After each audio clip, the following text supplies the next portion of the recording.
آج کی دعا جس کے بارے میں آپ سے بات کرنا چاہ رہا ہوں وہ اصل میں یہ ہے، وَقَالُوا سَمِعْنَا وَأَطَعْنَا غُفْرَانَكَ رَبَّنَا وَإِلَيْكَ الْمَصِيرُ۔ ایک تھیمیٹک چیز بھی سمجھ لیں صورتوں کے بارے میں۔ اللہ تعالیٰ کبھی کبھی کوئی بات اشارے میں یا براہ راست لمبی صورتوں کے شروع میں کر دیتے ہیں اور آخر میں آ کر اس کی طرف دوبارہ اشارہ ہو جاتا ہے۔ شروع میں اللہ تعالیٰ نے اس صورت کے شروع میں کئی باتوں اور مضامین میں سے ایک اہم مضمون کیا تھا، آدم علیہ السلام کی غلطی، اور پھر اللہ تعالیٰ نے ان کی توبہ قبول کی غلطی کے بعد۔ یعنی ایک انسان جس کو جنت کا مقام دیا ہوا تھا، اس سے غلطی ہوئی، اور پھر اللہ تعالیٰ نے اس غلطی کے ہونے کے بعد ان کو معافی مانگنے کی توفیق دی، اور ان کے معافی مانگنے کے بعد، توبہ کرنے کے بعد اللہ تعالیٰ نے ان کا دوبارہ سے مقام اونچا کر دیا۔ اللہ تعالیٰ جب کوئی گرتا ہے تو صرف اس کو گرے نہیں رہنے دیتا، اس کا مقام اونچا دوبارہ ہو سکتا ہے۔ یہ انسان اپنے بارے میں سوچ لے کہ اب مجھ سے غلطی ہوگی، اب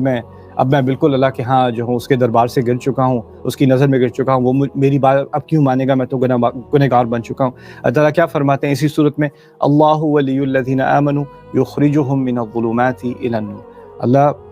جو لوگ ایمان لے آئے ہیں ان کا ولی ہے۔ ولی عربی میں کہتے ہیں ایسا دوست جو آپ کی حفاظت کرے، ایسا دوست جو آپ کے معاملات کو دیکھے اور آپ کی حفاظت کرے، آپ کو پروٹیکٹ کرے۔ پھر ان اہل ایمان کے بارے میں اللہ کیا کہتے ہیں، یخرجہم من الظلمات الی النور، کہ وہ کرتا رہتا ہے، یخرج مضارع سے مراد ہوتی ہے کرتا رہتا ہے، وہ نکالتا رہتا ہے ان کو اندھیروں میں سے روشنی کی طرف۔ روشنی سے مراد قرآن یا ہدایت ہے، لیکن اندھیروں کا لفظ جمع میں استعمال ہوا ہے، شاید اس کی طرف اشارہ یہ ہے کہ ہم مختلف اندھیروں میں ہوتے ہیں۔ لیکن مزے کی بات یہاں غور کرنے کی کیا ہے کہ اہل ایمان کی بات کی جا رہی ہے، اور پھر کہا جا رہا ہے کہ ان کو اندھیروں میں سے روشنی کی طرف ہمارا رب نکالتا چلا جاتا ہے۔ یعنی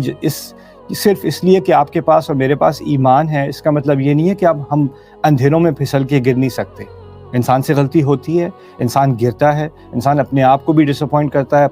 اپنے احباب کو بھی ڈسپوائنٹ کرتا ہے، اپنے رب کو بھی ڈسپوائنٹ کرتا ہے، اپنے نبی کو بھی ڈسپوائنٹ کرتا ہے۔ غلطی انسان سے ہوتی ہے، لیکن اس غلطی کے بعد اللہ تعالیٰ اپنے ذریعے سے، اپنے کلام کے ذریعے سے، اپنی ولایت کے ذریعے سے اس گرے ہوئے انسان کو جو اندھیروں میں ہے اب اس کو دوبارہ روشنی میں لے آتا ہے، یخرجہم من الظلمات الی النور۔ تو یہاں پر بھی اللہ تعالیٰ نے آخر میں رسول صلی اللہ علیہ وسلم کے ذریعے سے پہلے تو بتایا کہ ہم سب چیزوں پر ایمان لے آئے، لیکن ایمان لانے کے بعد اس کا مطلب یہ نہیں کہ ہم فرشتے بن گئے، اب ہم سے کوئی غلطی ہی نہیں ہوگی، اب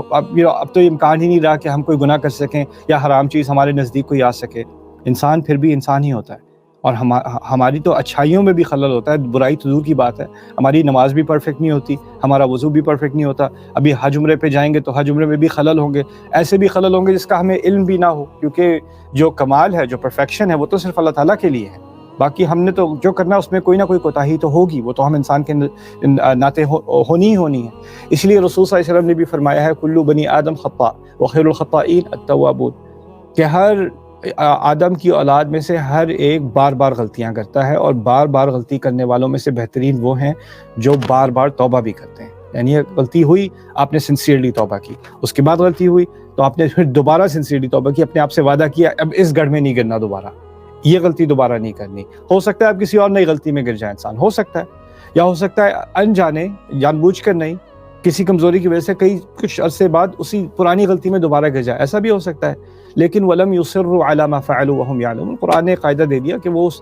اس غلطی پر اصرار نہیں کرتے، جان بوجھ کر نہیں پڑے رہتے اس کے اندر، اپنے آپ سے جھوٹ نہیں بولتے کہ میں کروں گا، پھر بعد میں توبہ کر لوں گا، پھر دوبارہ کروں گا، پھر توبہ کر لوں گا، اس میں کیا بڑی بات ہے، اللہ بار بار توبہ قبول کر لیتا ہے، تو اس میں وہ اس کا مذاق نہیں بناتے۔